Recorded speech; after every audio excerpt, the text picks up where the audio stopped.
Welcome to the Honorable Ministers of the Council, members of the media, radio listeners via St. Martin Gov Radio 107.9 FM, Tel TV Plus Channel 15, and all my viewers.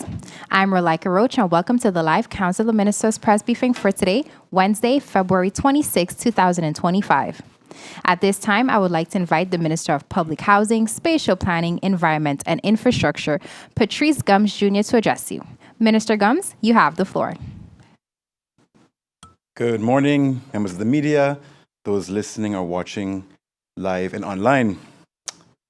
This morning, I'd like to begin my press briefing with some remarks regarding the Simpson Bay Beach Bar. I've seen the posts and understand the concerns about the long lease land in Simpson Bay, especially when it regards accessing the beach. As a fellow St. Martiner, I know how deeply we all care about preserving our island's natural beauty and ensuring that our people are never shut out from our beaches. I share the same sentiment and always will. I know it's frustrating to see changes happening, and I understand. As to the deed's purpose for residential use, indeed, the current use does not align with the land designation, and this will be rectified. Note that this area has been for a very long time commercial in nature, and similar has been done in areas where commercialization has exceeded residential use, most notably in Phillipsburg and Cole Bay. There are also instances where persons in all these areas have transformed their homes into commercial spaces for rent without permission from the government. This too will be rectified as we continue to address land usage and zoning. What I can assure you, as I have said on several occasions, is that this establishment has the necessary permits and is operating within the legal guidelines of their May brief. The enclosed area corresponds to the May brief issued in the 1970s, and just like the homes and businesses along Simpson Bay Beach have enclosed their boundaries as is legally allowed. Our love for St. Martin is what brings us together, and it's important that we have all the facts before jumping to conclusions. My intention is not to tell you how to feel, but to be as open and transparent as possible. I appreciate the passion in this community and I remain committed to keeping you informed, but let's ensure that these conversations are based on proper information, fairness, and respect. On the topic of DDAM, earlier this month in Parliament, I stated that DDAM ruling underscores the importance of fairness and transparency in land allocation. As a government, we have a duty to manage land, a scarce and valuable resource, in the best interest of St. Martin and its people. To be clear, I am not stopping land allocation. However, as part of the Dutch Supreme Court ruling on DDAM, the government has been prohibited from granting land since November 2021. Despite this, MBAs were still issued even after notaries informed the then ministers that deeds could not and would not be executed. Therefore, the reaction of some members of Parliament and the desire to give the illusion that this is something of my doing is unfortunate and highly misleading. Moving forward, and as stated in Parliament, VROMI will enforce strict compliance measures and establish a formal land allocation policy to ensure a fair and transparent process for all. This new policy will not operate on a first-come, first-served basis, as that would contradict the principles of the policy's basis of fairness and transparency. While it has not been decided if or how all requests will be considered, I can say in advance that unfortunately they will not receive preference. This is not in any way unfair, as several persons have come after you and received well before you. Our efforts are in fact to correct this bias and uneven distribution. As such, your answered request may be fulfilled once the criteria has been met.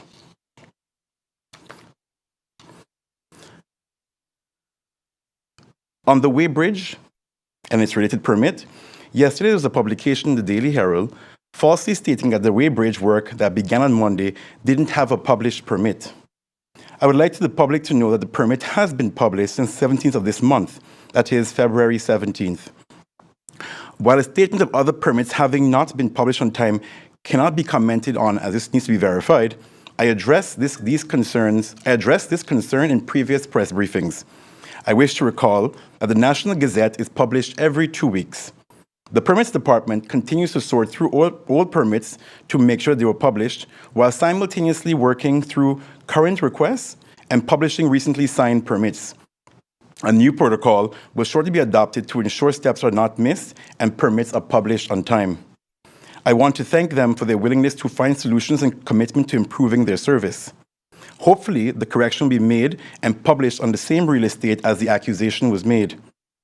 On a more positive note, the Weighbridge is part of the government's continued efforts to improve waste management. It will form part of the ministry's tools to quantify and sort all incoming waste. I wish to thank my predecessors, the team at Infrastructure, and NRPB for their work as we go towards a more sustainable, cleaner St. Martin. I would like to encourage the media to in future verify any statements, videos, or news involving my person or the ministry with my PR team. We do value the relationship with the media and would like to avoid misinformation being disseminated in the future. We both have the obligation to provide accurate information to the public, and I do look forward to continuing to do this together. Finally, on Westview High Rise in Kupakoy, near the property of the former Summit Hotel, it was brought to my attention that there was a legal battle with the Westview High Rise and their neighbors. We are aware of the situation and we are looking further into it. I do ask that you give us some time and respect the privacy of those involved in the ongoing court case. And with that, I've come to the end of my statements for this morning. Thank you. Thank you, Minister Gums, for your opening remarks.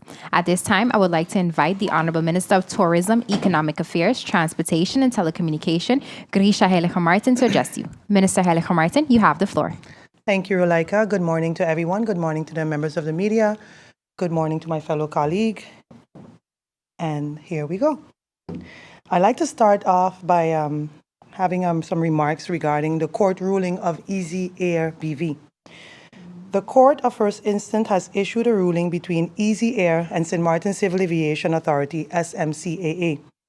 The case centered on an additional permit condition requiring written confirmation from the U.S. Federal Aviation Administration, the FAA, regarding the oversights of Easy Air's U.S. and registered aircraft. The court ruled that this condition was unnecessary, as existing aviation regulation already defined oversight responsibility. Furthermore, the government did not provide sufficient justification for imposing this requirement. After careful consideration, government has decided not to appeal the ruling. However, I want to reaffirm that aviation safety remains a top priority. The SMCAA strictly adheres to both international and national regulations to ensure compliance. Easy Air has met these stringent standards, and we expect all airlines operating on St. Martin to continue adhering to all applicable laws and safety protocols. Government remains committed to maintaining a transparent and well-regulated aviation sector that fosters economic growth, fair competition, and safe travel for all. Routes America Conference. From February 10th to the 12th, I had the privilege of attending the Routes America Conference for the first time.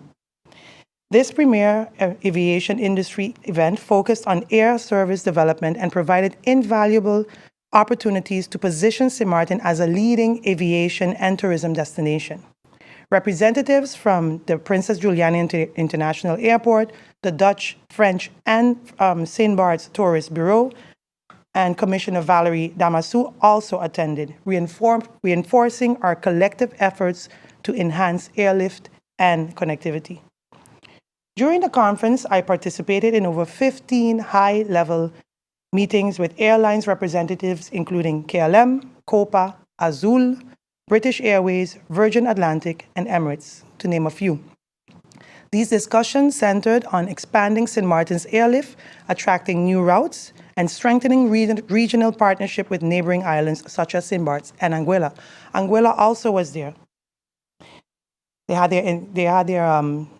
their independent booth. A key outcome was an invitation to the Arabian Travel Market, the ATM, in Dubai, a leading global travel event. This opportunity will allow us to introduce St. Martin to the Middle Eastern market, further diversifying our tourism sector.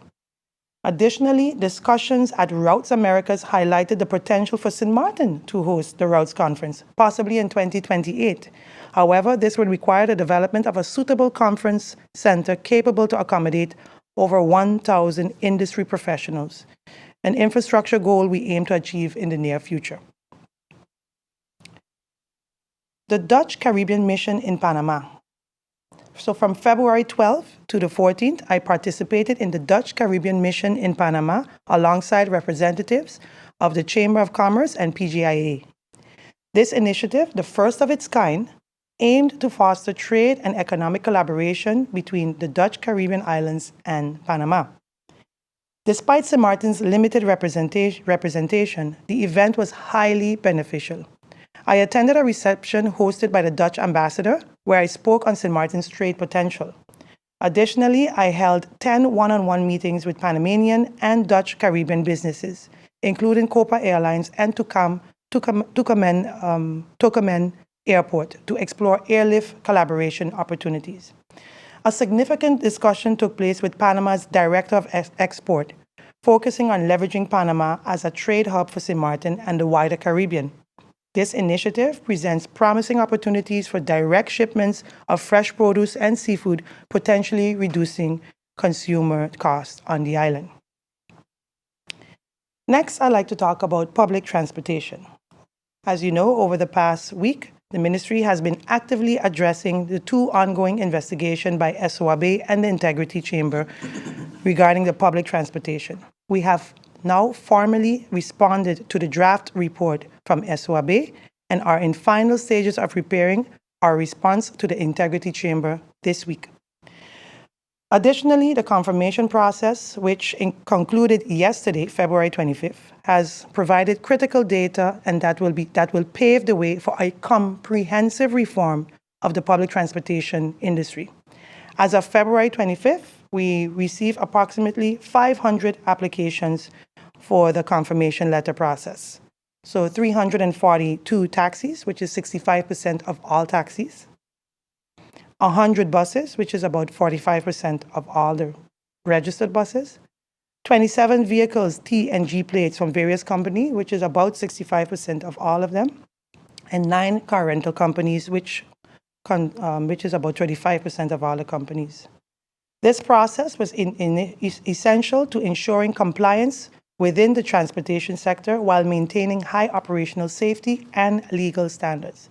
In the coming weeks, the ministry will carefully analyze the recommendation and collected data to determine the way forward.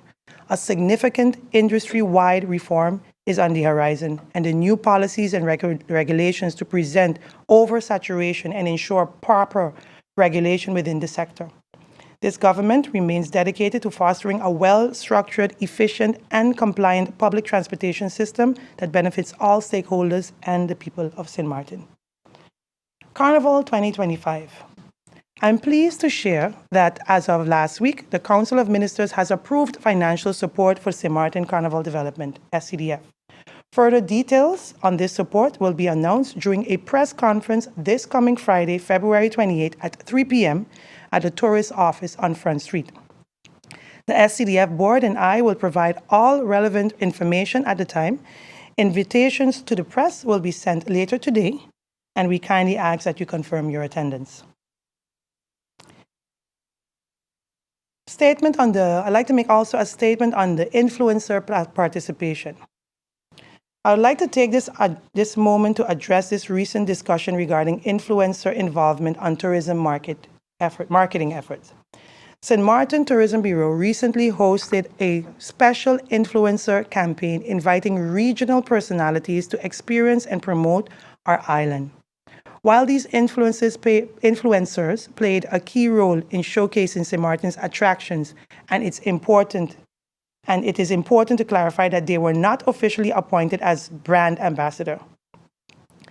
This term was used incorrectly, and we want to be clear that these individuals were engaged as only influencers, not official representatives of St. Martin.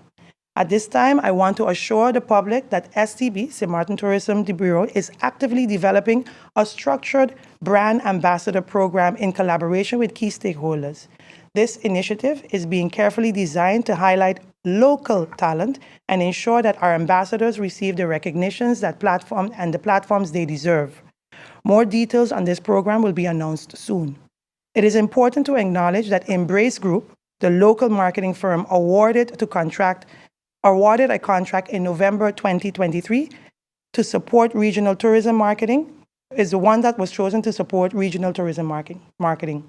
So Embrace has been tasked with developing strategic campaigns to enhance St. Martin's presence in the Caribbean.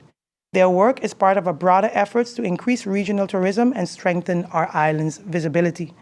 We appreciate the passion and feedback from the public on this matter, and my focus for the tourism remains on ensuring that St. Martin is promoted effectively and efficiently while also uplifting local voices in our tourism marketing efforts. We look forward to sharing more updates on the brand ambassadorship program in the near future.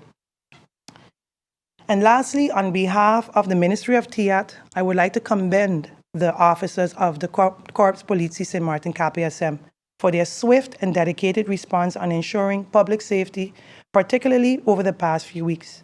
Their professionalism and commitment to duty are invaluable to both residents and visitors. Public safety is essential to our society, and we recognize the crucial role our officers play in maintaining order. We stand by our officers and will continue working to enhance security and stability in St. Martin.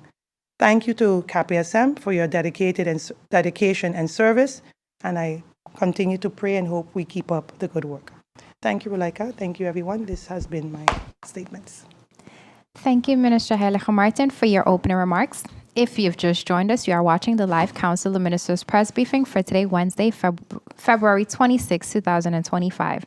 We now move over to the question and answer session, and Bibi Hadshaw of SMN News, you have the floor.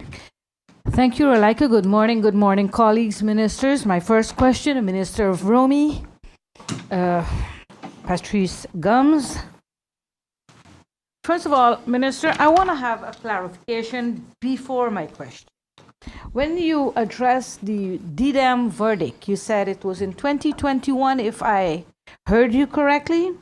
Then, Minister, can you explain me how was Maho granted a renewal with over 3,000 square meters land based on a, I don't know if to call it falsified or fraudulent cadastral report, because someone from the cadastre office lost their job because of this. So if you're telling me that everybody have to reapply based on the DDAM verdict, can you then explain me how did the renewal for Maho take place?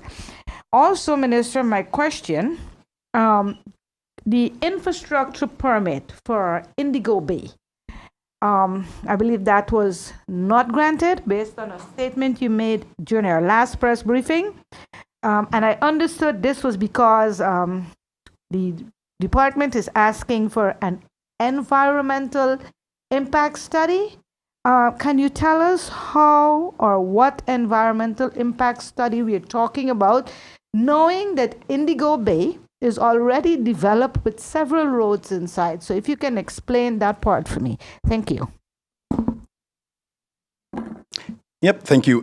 Just to clarify, BB, indeed 2021, the DDAM ruling, and then reiterated again 2024. Regarding Maho, and I think I've spoken about this quite extensively, let's clarify by saying what DDAM doesn't allow. DDAM doesn't allow new issuances of land. What is allowed is renewal, extensions, and transfers. In the renewal given to Maho, it was actually just the old Maybrief was renewed. Nothing of the new request was given, and as such, a renewal was made possible and is completely legal. On several occasions, I think it's very important. I realize more and more we may have to do a lot more information and sharing. DDAM, once again, is only about new issuances. Maho already had their parcel, and what was actually reissued was the original parcel of that the hotel occupied. Whatever was given or sort of linked to the potential falsification was not part of the discussion when it came to the renewal of that deed. And then to your second question regarding Indigo Bay, indeed, There is currently a request for an environmental impact study because just like a lot of developments that have happened in the past, people excavate large amounts of land and there's no environmental impact study done. To clarify, the discussions with the developers are fruitful and are ongoing and is very positive. They're very much open to correct what has been done wrong in the past. And we are also very much in discussion with trying to correct and apply what we've been speaking about, basically, is the correct process for a number of things. Given the fact that the Elkhorn coral has been discovered, given the fact that there's severe excavation of the hillside, there's been a removal of a lot of sediment.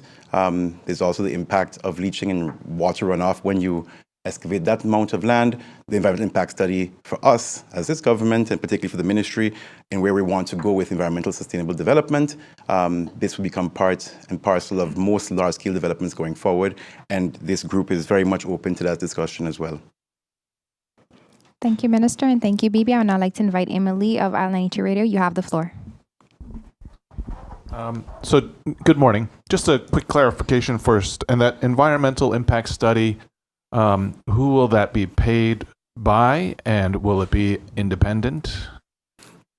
Yes, indeed. So thank you for your question, Emily. The environmental impact study will be independent. It needs to come from someone who's actually reputable. I think oftentimes we don't necessarily understand what an environmental impact study is, and it's something that very few people can actually do, and very often it's not available locally, and it will be paid for by the developers. Okay. And my question is actually regarding your fact-finding trip to Aruba. You had mentioned that a fairly substantial delegation went to Aruba to learn about what happened with their solid waste management.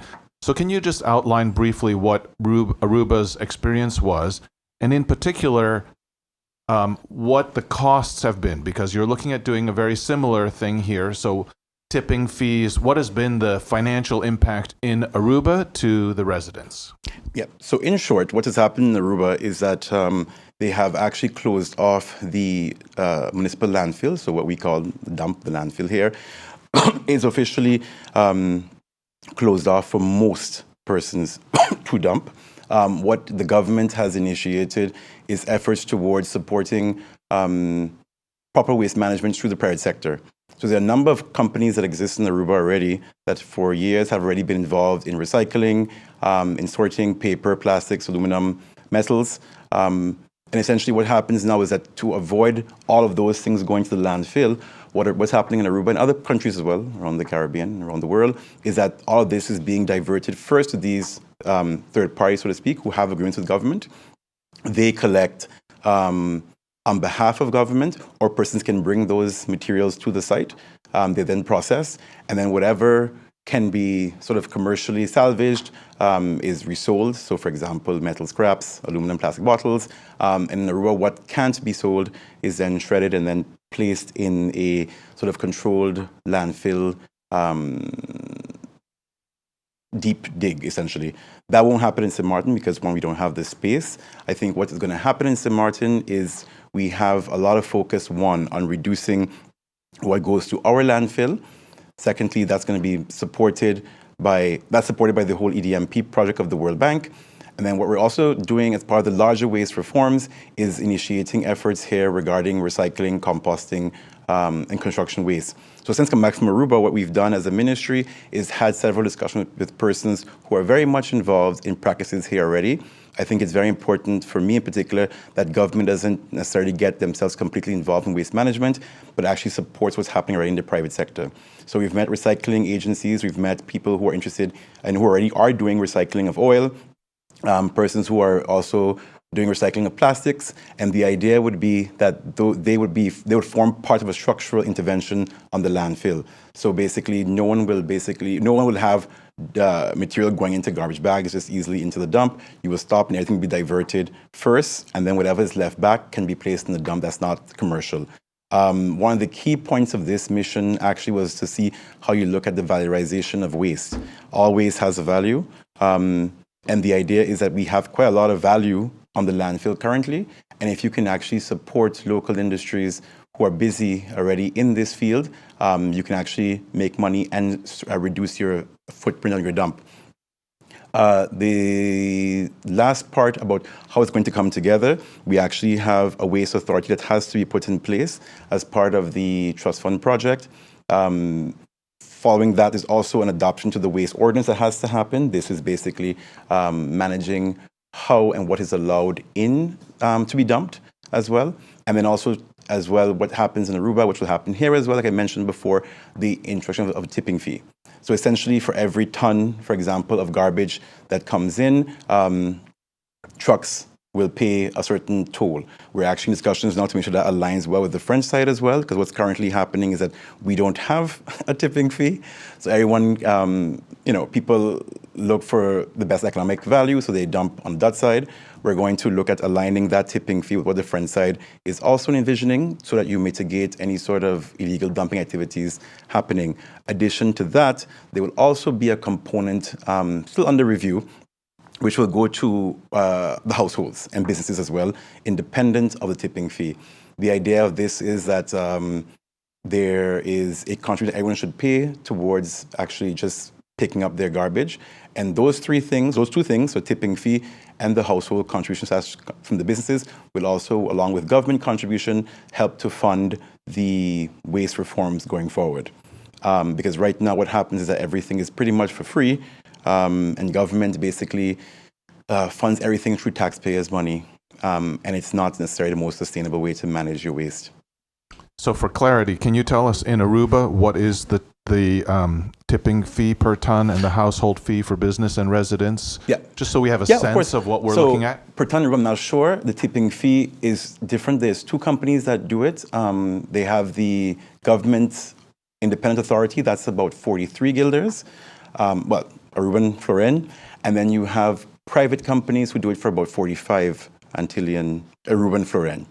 Noting, of course, that it may not be the same in St. Martin, given that we have a higher cost of living, and that 45 guilds won't necessarily be applicable to the St. Martin experience. Sorry, so that's the tipping fee per ton. This is This is the household contribution in Aruba. Okay. Monthly. Okay. And the tipping fee, you're not sure? Not sure about the tipping fee. Okay. Yeah. Thank you, Minister. I would now like to invite Jacqueline Hoffman of the Daily Herald. You have the floor. Thank you. Good morning, Ministers. Minister Vroomy, last 2 weeks ago, you said in this press briefing that if construction developments negatively impact the residents, that you will take some harsh decisions. Last week, Monday, the residents from Koepkooi, they went to the Ombudsman, and they have submitted a letter for you at the government building. Somehow later that day, the lawyer of the developers, is what he writes, he says that word has reached me today that your clients, he writes to the former, because there's no court case at the moment, the former lawyer of the residents, there was an injunction and there's a process verbal and agreement made, that they are trying to undermine the development by requesting the minister to take immediate action to halt the development. This lawyer of the developer is also your lawyer and is due in court on March 17, defending the Ministry of Vroomy in the appeals case against 2 building permits in Beacon Hill. He further says that the residents are pursuing avenues to undermine the development via the press and the minister. Your clients are clearly not, and then he says, your clients will be held liable for any and all damages, including reputational damages. I don't know how the lawyer can defend the government and the developer. But my question is, the former Minister of Vroomy, he published on the 12th of February 2024 a permit for the parking lot. But the work is ongoing on 4 different lots. There's a certificate of measurements 034-1973, 073-1981, 123-1971, and 161-1978. There have been excavation. There's still a house that's not there anymore. They're now busy further excavating and leveling. Have there any permits been granted for those lots? And if so, when will they be published? And will the residents have the option to file objections? And also, was there a civil works permit granted for the clearing of the land, the excavation, the demolition of the home, putting septic tanks, building permit for the immigrant barracks that are now blocking the homeowners' houses, and the raising of the land in other areas with 2 meters? Okay, thank you, Jacqueline, for the questions. Very insightful. I think one thing I will make clear that if there is any semblance of conflict of interest between the legal persons, that being the government's lawyer and the developer, that will have to be looked into. I haven't received a letter as yet to that effect. Secondly, regarding what all substantiated permits were issued, I have to verify as well, because what I've seen is the permit indeed for the development to which, from what I understood, a sort of green light was given with considerations as well for things like fire and ambulance services. So I will have to ask your indulgence to sort of go back again to check this, particularly because new information is coming out as we're going on this case. And I would like to also get some time to sort of also see what role the government lawyer is playing in this, because I think it's very important to keep everything pretty much above board and kosher. As well as to the fact that if this is indeed the case, how has this played in to decisions taken regarding how we go forward? So with your indulgence, Jacqueline, I'd like to ask if we can hold this response, and if you could possibly forward me this question in its entirety in writing, and I will make sure we have a full and complete response for you for next week. Just to clarify about the court case, there was an injunction, there was an agreement made. The injunction was for the homeowners to get their cars because they were blocked by the excavations. So they got their cars back, and there was an agreement to talk. There were by the court 2 representatives. One was Carl Critchloff for the developer and Mr. Sherwood for the homeowners. Then the developer sent everybody to Mr. Gibson Jr., who is the lawyer of the government and the lawyer of the developer. So now the media has to go to the lawyer as well. But there was an agreement. He now writes that they will be held liable for, say, millions if this project doesn't go ahead. Thank you, Jacqueline. We will allow the minister the time to do his research, and he will definitely get back to you by next week. We now move on to the second round. Bibi, you have the floor. I'd just like to have a clarification from the minister based on a question from my colleague before I call Minister of TIAD. Minister, when you were responding to my colleague, you spoke about Aruba trip and all that happened there. What I'd like for you to add to this is how long ago, how many years ago, the lifespan of the landfill expired, and how many other trips, fact-finding missions, were conducted since before St. Martin became a country? How many, and how many more do we have to do before we can move forward with recycling and even green energy? Thank you, Bibi. I think your question was the landfill, the lifespan of the dump. I have to verify information for you regarding how many trips have taken place. I think it's very important, and I mean, coming from Foreign Affairs, I've gotten this a lot where people think that you're just traveling for the sake of traveling. And I think one of the critical things to take away is that a lot of great work goes into when you travel. It's not very what people think. You just go on a plane, you spend, daily allowance. You're really getting a lot of information critical that's needed to make right decisions, because a lot of what we thought we could do was confirmed or denied in Aruba. And then secondly, I think what's also important to understand is that, we've been doing waste to energy studies, recycling studies for, I think, 20, 30 years.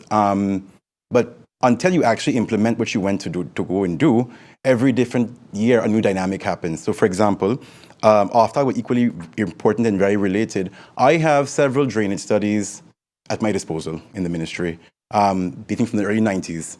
Half of those intervention spots are now homes, are now developments. So I have to make a new policy based on what's available to me. Technology changes, capacity changes. What was available 20 years in the landfill is no longer available. We now have an Irma dump as well that we have to consider as well as part of the discussions on how we actually extended the dump. So while I understand as well, lots of frustration around, ministers traveling without yielding results, rest assured, this is really for me time of implementation. Fact-finding missions are great when you have money. We don't have money, so when we have a fact-finding mission, you have to make sure you implement and you get the work done. So as soon as we came back from this trip, we hit the ground running. We already have a whole program in place, tentatively, on how we're going to structure the diversion and recycling efforts. Because I think at the end of the day, the trust fund comes to an end relatively soon, and unless we have a very concrete example of what we've been doing for the last 10 plus years, it will be a failure. So for me, yes, I can take note of the fact that we're traveling a lot and so many studies exist, but rest assured that the work is not going in vain, and there will be a solution to the issues that we've been facing with the landfill now for, I think, more than my whole lifetime. So thank you for the question, though. Thank you. Thank you, Minister Gums. We'd now like to invite Minister Heilig Martin. Minister Martin, there's something that happened when you traveled, and I did not hear you address this issue, even though it's been a talk of the town. Have you lifted the moratorium on the issuance of casino license? A license was issued to Sunset, while their Port de Plaisance still have a casino that is operating. They did not meet the requirement of 200 rooms, neither the 65% by law. They have 80 rooms, 40%. So can you tell me if the moratorium was lifted? When was it lifted? Where was it published? If you can divulge that information for me. Thank you. Thank you, Bibi, for your question. No, it was not lifted. The Port de Plaisance casino license that was there before was a standalone license that got transferred to Sunset.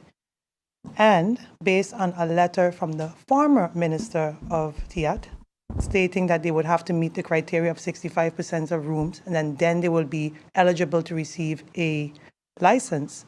That was met according to the TIAT ministry, and then they were able to then get a license. But no moratorium has been lifted.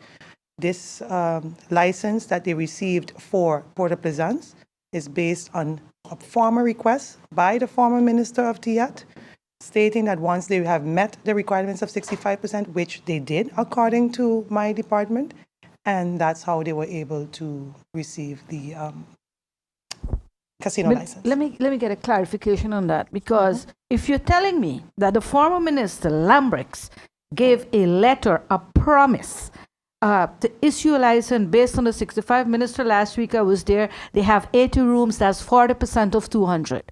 There's no 65. When the story came out, they start putting lines to construct rooms. How many more rooms are they going to construct? The 200? It's not yet in place.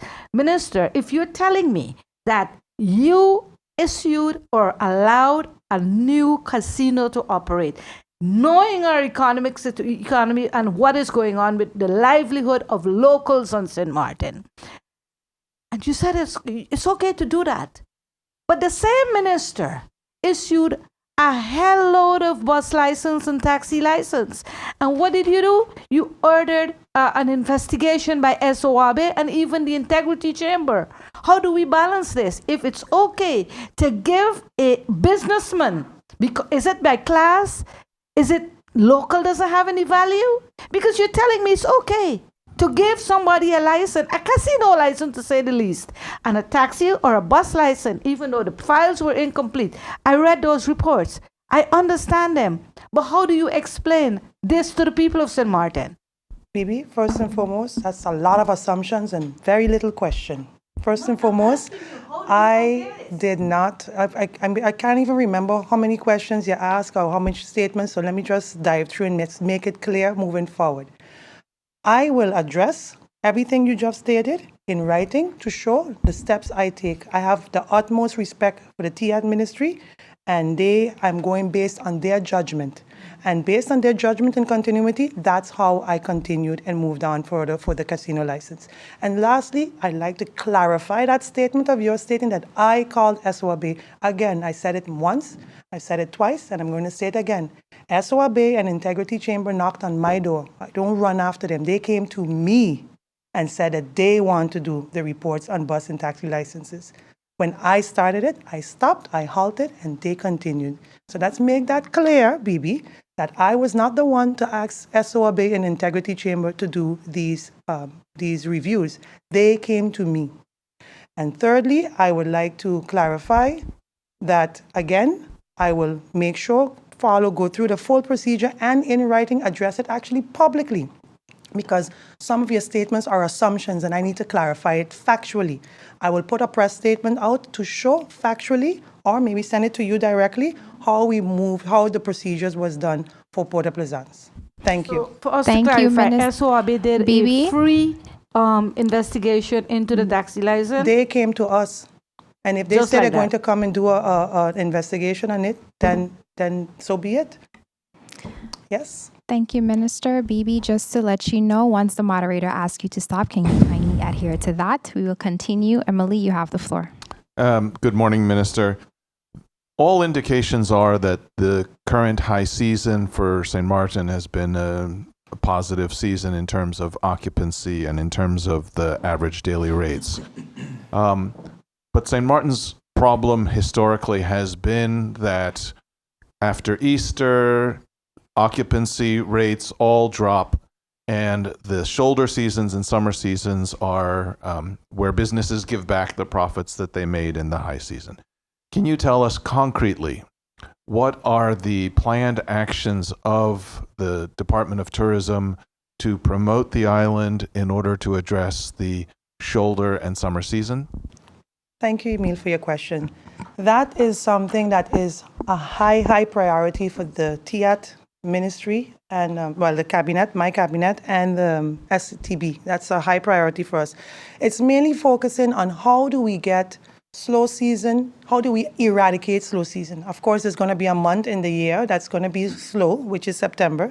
But we are looking at doing more events, more conferences, and I mentioned it earlier in one of them is that I mentioned it earlier in my statement earlier that we're looking at getting a conference built that can hold at least 1,000, hopefully 2,000. With something like that, then we can host a lot of major events between May, June, July, August, September, and October. So I'm looking at mainly creating, changing St. Martin into a more entertainment and engaging type of country, instead of just a duty-free shopping area. So that's one of the key ways of doing it. And of course, increasing marketing efforts around that time prior to. So in winter, you promote summer, a little more, an uptake in marketing, especially on social media and in certain, and also increasing maybe looking at new avenues to have new airlines come to us in the slow season. So just for clarity, in order to affect the shoulder season and summer season, those marketing activities need to be active now. From what I understood, what you described are plans for the future. Right. Can you explain what marketing activities that you have concretely funded and active now to address the shoulder and summer? We haven't been able to. You know already, as you know, Emil, this is actually the first year this government is actually operating. And also the budget that we inherited. And I'd like to make that clear for the public that we inherited the 2025 budget because we came in May, and this budget was submitted in March 2024. So I would say these ideas will be more fruit. You'll see the fruit of this labor mainly in 2026 because of what we because of what we have right now with the budget that we have right now. So, but the idea is to come up with more of a concrete plan moving forward to increase and do an uptick of marketing of 2026 moving forward. Thank you, Minister. Thank you, Emma. I would now like to invite Jacqueline. You have the floor. Thank you. Minister of Tia. Yes. The Minister of Rome explained about the beach bar in Simpson Bay that is within the meetbrief.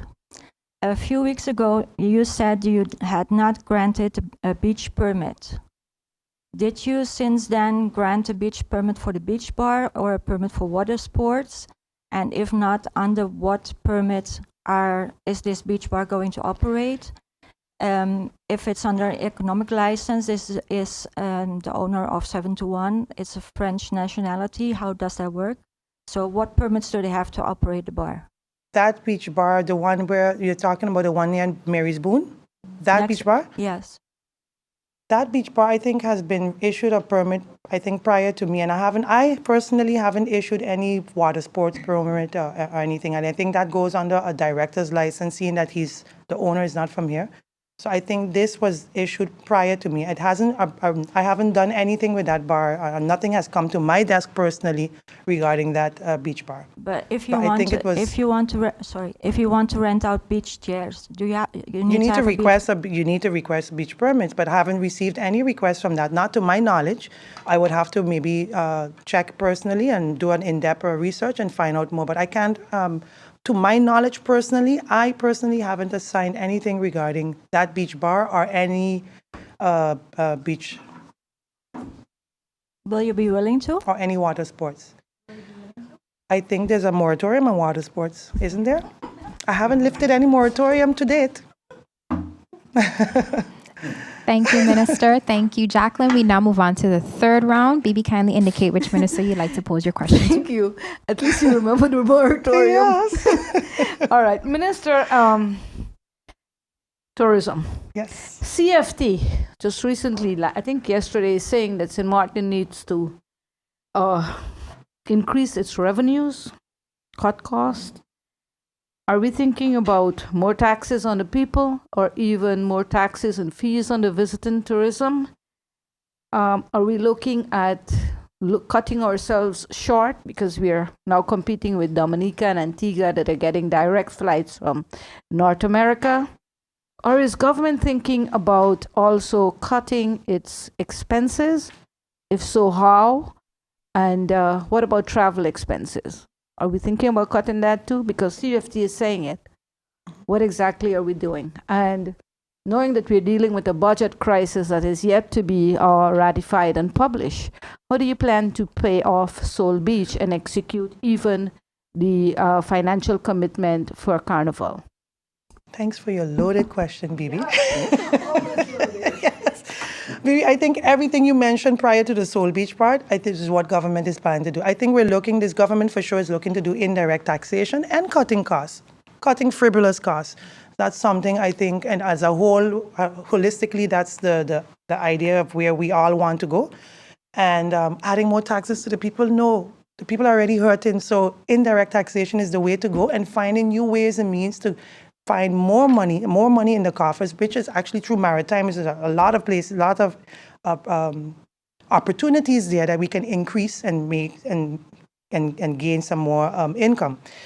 As opposed to Soul Beach, regarding Soul Beach is ongoing. Soul Beach has its deposit, and I mentioned the $200,000 from the 2025 budget. I said we might have to pay the $200,000, but provided they get funding from key stakeholders, we may not have to. It is up to $200,000, and right now nothing is due, and Soul Beach will be announcing next week their itinerary. Everything is as planned. I've been told that some 2 or 3 French companies are also part of it, not the French government, but there's some activities that's going to still happen on the French side. So you'll be hearing very soon on the full activities and what's happening on Soul Beach by next week. Yes. Carnival, with the budget situation? Carnival, you're getting an invitation today. You're going to hear everything about Carnival this coming Friday. Thank you, Bibi. Thank you, Minister. Hold all your Carnival questions for Friday, 3 p.m. Emily, you have the floor. Minister Tackling has commented that the heavily tinted windows is a problem for the law enforcement officers. I guess it creates a safety hazard that when they stop a vehicle, they can't actually see inside and see what's happening. The Vehicle Inspections Department falls under the Ministry of TIAT, and when I was there recently, I've seen vehicles with tinted windows pass through and get their vehicle inspections. I've seen cars with license plates that are so heavily tinted that you can't even see the license plate numbers. And pass through. So, and they just pass through. So, the two ministries don't seem to be hand in hand in terms of this, let's call it zero tolerance policy towards the tinting. So it's not that we don't. We haven't addressed that issue yet, but it's something that both ministries, both myself and the Minister of Justice, are planning to address.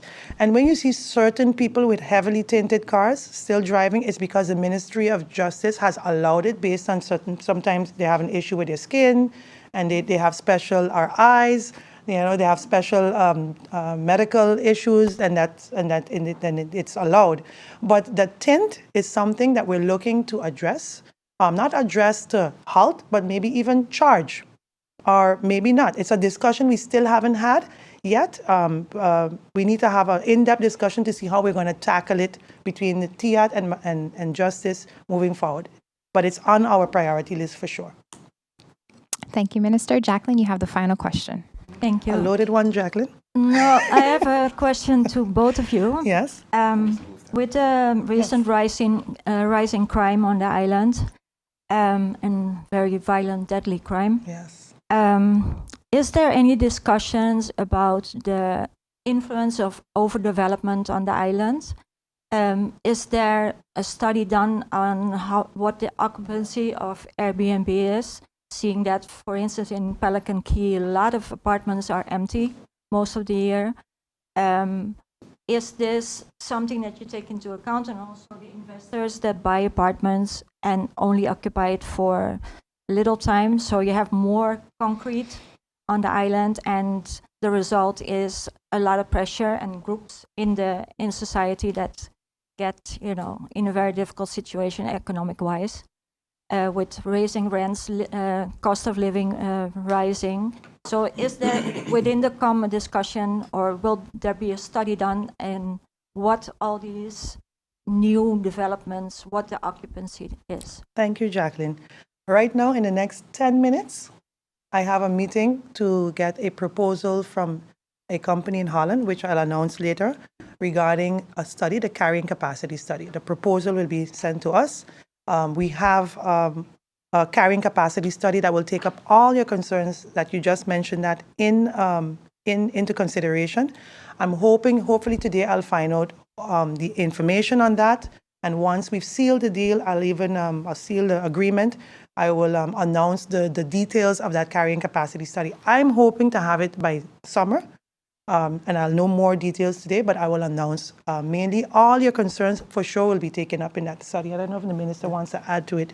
Infrastructure for sure, amount of tourism tourists on the island, cars, everything is to be taken up. I'll give the minister that. Thank you for the question. I'll be quick. I think there's definitely a link between overdevelopment and a sense of disenfranchisement. As Minister of Rummy, I can tell you I've heard a lot of complaints basically about access and accessibility to available affordable housing. And the challenges that you have is that you see more and more development of luxury condos, and those things have their place, and I'm not against them at all, but there needs to be a balance from the government side to temper what's happening in the open market. I think that's what government's role is supposed to be, is to see how we can facilitate the balance in the market between the sort of luxury high-rise condos and the allocation of affordable housing. I think that's very much hand in hand to what we're trying to do right now with the policies around land use and also with zoning.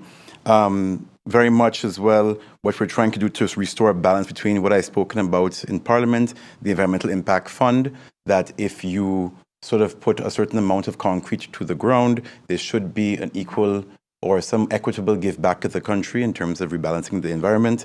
And then, of course, finally, with more and more construction going on, we have to also realize that people are going to be less and less able to afford the average home in St. Martin. So government's role in terms of finding that balance, and also in resurrecting the mortgage guarantee fund, something I've been working with the Ministry of Finance, because oftentimes the first impediment to home ownership is actually just those closing fees. That 4% is incredible, and it can equal sometimes tens of thousands of dollars, which people don't have in savings. So these are the efforts that government, from our side as a coalition, I think, and as the government as well currently, is trying to address, because what we've seen a lot is development has focused largely on investors and tourists, and how do we find that balance between green space, affordable living, and also to making everybody feel part of the development of St. Martin and not feeling disenfranchised, because if I earn $4 an hour, I could never afford any of the houses that are now coming online. So kind of bringing that community feel back in is part of what we're trying to do as an initiative as well. So very much agree that what's happening on the ground does influence what you're seeing as well to some extent in the community. Yeah. Thank you, ministers. Thank you, members of the media. This does bring us to the end of the question and answer session. Any further questions can be sent to the minister's cabinet in writing. Honorable ministers of the council, members of the media, radio listeners, and online viewers, this brings us to the end of the live Council of Ministers press briefing for today, Wednesday, February 26, 2025. For rebroadcast, tune into stmartingov.org, St. Martin Gov Radio 107.9 FM, TelTV Plus Channel 15, the official Facebook page of the Government of St. Martin, and YouTube channel, Government of St. Martin. For video on demand, log on to the Government of St. Martin's YouTube channel. On behalf of the Department of Communication and the Government of St. Martin, I'm Rebecca Roach and wishing you a pleasant day further.